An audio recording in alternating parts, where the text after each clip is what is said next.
Hello, greetings. This is Gillesmansillon. I wanted to wish you a happy full moon. For this full moon in Pisces is still going on. It will continue to go on for a couple of days. It's very powerful. It's very intense. It's very mystical. It's very it can bring great luck. It can bring a great transformation inside. And I wanted to address a few subjects. The first one is the idea that when we meditate, we can bring down a ring of light, of white light that we set around ourselves, and we can do it around each of our chakra, and this will prevent any other energy from coming in or our energy from escaping. It solidify our pillar of light technique, a tool that we work with. So I'd say it's good to utilize all the resources that we are given, even if they come from someone else, or a technique, a tool, an idea, a thought. If it resonates positively with you, integrate it, become it, use it, and then it becomes yours as you integrate it. For it's all part of this sharing process of consciousness, and whatever do not resonate with you, that comes to you, just release it without judgment, and do not dwell on it. People have the right to utilize lower tools or higher tools that we don't use, but we want to find out. We want to always tune into them. And life is a constant initiation, a constant teaching. It's like it's a school here. We're learning. It's far more than that. We're experiencing life here, but it's still a school of evolution where we came here in order to learn, to progress, and to grow. And when it's we have to accept our astrology. Astrology is like a filters of perception. We all have filters of perceptions, and it is how we perceive life through our astrology. We came in with very specific astrology, and so the more we understand our astrology, the more we work with astrology, the more impact it will have on us. For people who do not accept it, will only be mildly affected by the planets. But the more so we want to transcend the limitation of our chart, the limitation of our own programmation, astrological programmation, and we want to utilize the strengths we have eventually to discover the strengths of all the 12 constellations. Our DNA has 2 branches essentially, but it originally was created with 12 branches, and it's reopening 3, 4, 5, 6, and so it's once it's fully activated, it looks like a Merkaba, which is 2 pyramids enclosed within another, and it can be activated. And then we can move into that shape of consciousness that will allow us to travel through other dimension. And the Merkaba will evolve into the Merkana, that will evolve into the Merkara, which is faster light bodies. But those vehicles have the advantages of being individual and collective. So we can travel collectively through the cosmos into collective Merkaba. We'll learn to utilize it. You can visualize this energy and then see it spin. I'm going to pull a few cards. 4 cards with the Archangels. The highest wisdom for us today is the Lady of Gabriel, passionate, charming, brilliant, independent. You can right now undertake anything. Go towards what you aspire. You are attracting the people capable to coming to your assistance. So it's all about being blended within the harmony of the flow. What we need to understand is the page of Michael. Honest, perspicacious, critical, brusque. A new challenge is awaiting you. You have everything to succeed. Study carefully all contract or document. For it is always good to be to do due process, like I was talking yesterday, to investigate things, but yet to trust that everything will work out. But still to be studying things. What we need to do, what we have to do, is the 9 of Raphael, which is the card of magic and miracles and dream come true. It says, make a wish. Your dreams are becoming reality. A happy time of your life. So here Raphael is taking a position he's got a lamp, and the genie is on this beautiful sandy beach, and it's like once we have this genie, we can manifest things like this. If there is no more need for anything, the genie will manifest for us. We have to create great trust in our creative potential to do that, but we're getting closer. And the outcome is the Knight of Raphael, romantic, artistic, poetic, introverted. Relationship founded on a deep engagement.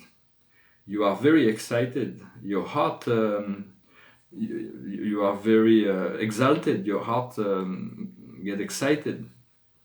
So it's very much about fulfillment of passion and the fulfillment of love and passion.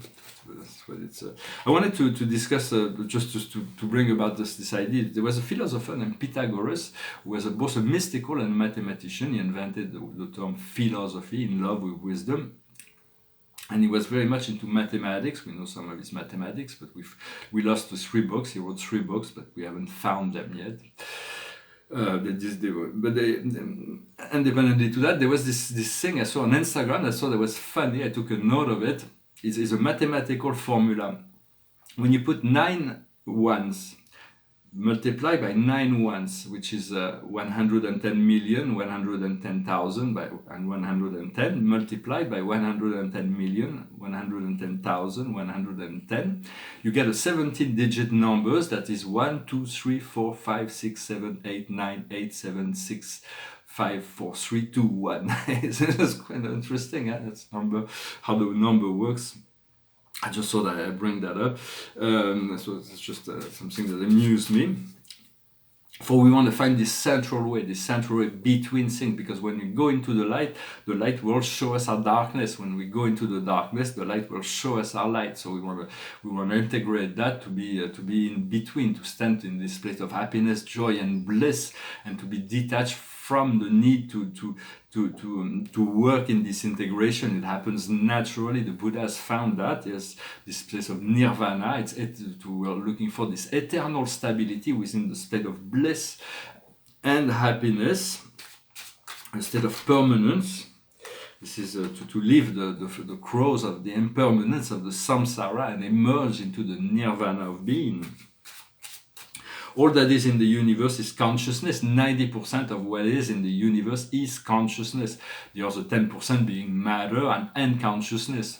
But there's very, very little in relationship to all that is consciousness. The whole universe is God projecting His thoughts and ideas into the world to create all those programs of evolution, so His children can come and play and experience life outside of the kingdom. We're moving closer to the equinox, so we have to clean up our act and get ready for it. I'm going to pull a few cards to see what our chakras are maybe reflecting. We have some of the similar cards that we had in the French reading. On the root, on the base, it's because we're working on cleaning up our base. It's what really anchors us. Is we have elevation. Our base is being elevated. We have much more power. Spirit gave me. I'm not sure. It's okay to talk about this. The other morning, I was waking up and Spirit said, "I'll give you a gift." And it showed me a vision of me coming out on an egg, and I had wings on me. It wasn't like wings with feathers like birds. They were like dragonfly wings. There were two sets of wings that were like so I'm like I still have to continue to do this cleansing, but I feel soon I may be able to utilize those wings. It's kind of exciting. For what we see on the earth plane, on the naval plane, is hope. Hope is we continue to hope and to work with that. Hope, faith, and charity are very important. For all those gifts from Spirit, we have to work with love. We have the goal of spiritual reality is not to acquire power, it's to discover truth. But the more we are able to work through love and to love ourselves, to love the world, to connect to the higher love, the higher heart, the more we become untrustable with gift, and it is our higher guides that will give us those gifts when we are ready. Because if the gift were given when we're not ready, we would misuse them. So we will have to wait, and the gift will wait till we're ready, and then the gift comes in relationship to what we are ready to receive, in relationship to the love we are able to feel, to connect, to become. On the solar plexus, we have the trial. So it means our solar plexus is not fully. We're still emerging out of that, but we're still feeling that we have to go through those trials. And but all the beginning of the years were very much about that, about paying karma, and this rest of the year should be about harvesting the fruits of that work that we've done, and then we'll be able to do reparation. We're going to be able to repair all those things, those part of our life, without having to stress about it, to repair each aspect, so everything comes into balance and equilibrium. What we see in our heart chakra is potentiality. new potential. What we communicate is liberation. What we see in our third eye is well-being. And what crowns us is protection. What we have in our roots, in our Earth Star chakra, is departure. And what crowns us is indulgence. We have to be tolerant with ourselves. We have to be patient with ourselves. Eventually, because we want to come into this point of stability without having to always struggle against ourselves. Yet we have to make steps forwards each and every day. And for that, once we confront this energy of indulgence, we find patience. We have to be patient with ourselves, and patience will reward us with patience. Once we are patient, we are no longer in a hurry. What we want to achieve from there that will come is righteousness. It's to be aligned with the law of truth, the law of one, the law of absolute, the law of perfection, of alignment, not perfection in all aspects, but perfection of alignment. Well, I hope this resonated with you. I wanted to say this tension between the Pisces and Virgo is an initiation dimension, and so then one side you have in Pisces there is this the dark side of Pisces is martyrdom, is indulgence. And the positive side is the unity with it all. It's the compassion. It is the mysticism. And in Virgo, the negative aspect of Virgo, maybe too much expectation. We're not perfect enough, so we do this self-judgment and then. Or maybe to be over analytical. It's like we have to watch for that. Yet on the good side of Virgo is the practicality, and which Pisces is not always practical, but the Virgo is very practical, and purity, for it is the goddess of purity. Soon Venus will leave Virgo, which is like it's going to move into Libra, which is going to be very happy because Venus is an expansive sexual energy as well. When Virgo is the purity, is the virgin, is Estia is the goddess Estia, the goddess of purity that separated from men. When men became impure, she moved into the higher planes and to embody this perfection of pristine purity, the Virgin. And so we have to, in a sense, we have to, in the ascension, we have to master every lesson from every constellation. Every sign has something to teach us, and we want to integrate all that. And so yeah. Also, I just wanted to say that the Archangel Raphael was teaching us something, reminding us of something. The best position in order to discover love is to know that we do not know anything about love. Whatever we know about love is very little in relationship to what love. I want to know what love is. I want you to show me. Just say that to God. The know that you don't know, the more you know that you don't know about love, the more you will be able to discover new aspects of love, higher octaves of love, new reality that is connected to love. So the Socrates idea that to know that we do not know is essential in the ascension process. The more we know that we do not know, the faster we'll grow into this understanding of this revelation. Well, thank you very much for liking, sharing, subscribing, commenting. There's so much that is going on. I'm going to sing a song, pull the last card. Behind me, it's a paper, it's a nude. She's kind of well gifted in breast, but it's a very flat nude. It's very kind of funny, so it was ironical. It's very flat, and all the depths come from the outside. There's this beautiful flowers on the table, and she's sitting here. But those paperworks are just experimental, so I hesitate to rework on them because I have judgment. It's not like this, not enough like that, or enough like this. Once they're done, I usually am satisfied. They said, "Oh, this is fine. Somebody will like it." And soon I'm going to move those portraits and nudes and scenes into a canvas, which will be less experimental, but a lot more larger canvases, and so this will work in due time. And this painting is about the 7 great families of spirit beings. It's from 2004. What's interesting is that I have about 10 or 12 pictures, a photograph of all the development of that painting, how it came about. So I have, once I have my website, I will be able to make slideshow, and you see everything appearing and how it becomes the whole thing, how it started and every step. Sometimes I think about, sometimes I don't think about it, but sometimes I think about taking pictures of all the steps so you can see how those things are created. So I'm going to finish with a song. It's a song, it's a beautiful song, a very poetic song about spirituality from the 1970s, a rock and roll song from the little band named Led Zeppelin. It's a cult song from the rock and roll era. It's very spiritual. There's an encoded message in it because it's called Stairway to Heaven. It's like this.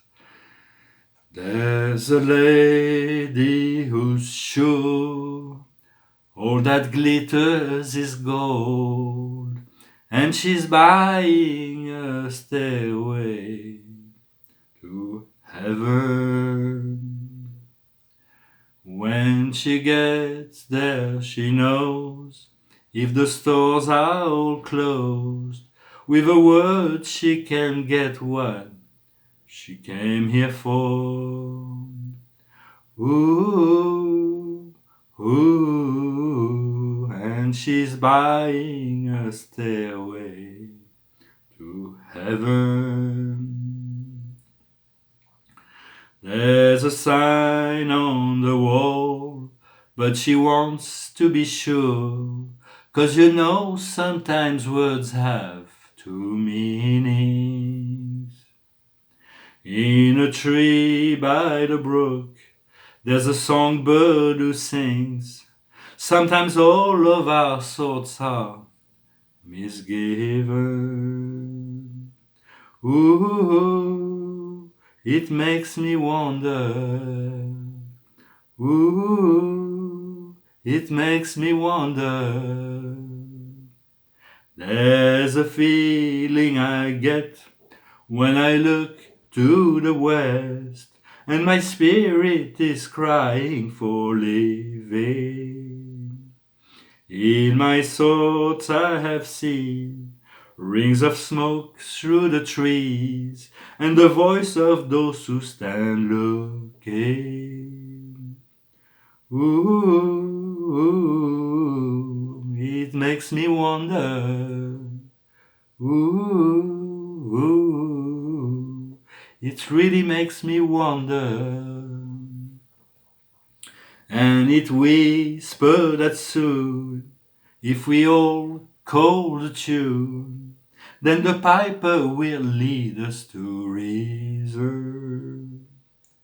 And a new day will dawn for those who stand long, and the forest will echo with laughter. If there's a bustle in your hedgerow, don't be alarmed now. It's just a sprinkling for the May Queen. Yes, there are two paths you can go by, but in the long run, there's still time to change the road you're on. And it makes me wonder. Your head is humming and it won't go, in case you don't know. The piper's calling you to join him. Dear lady, can you hear the wind blow? And did you know your stairway lies on the whispering wind?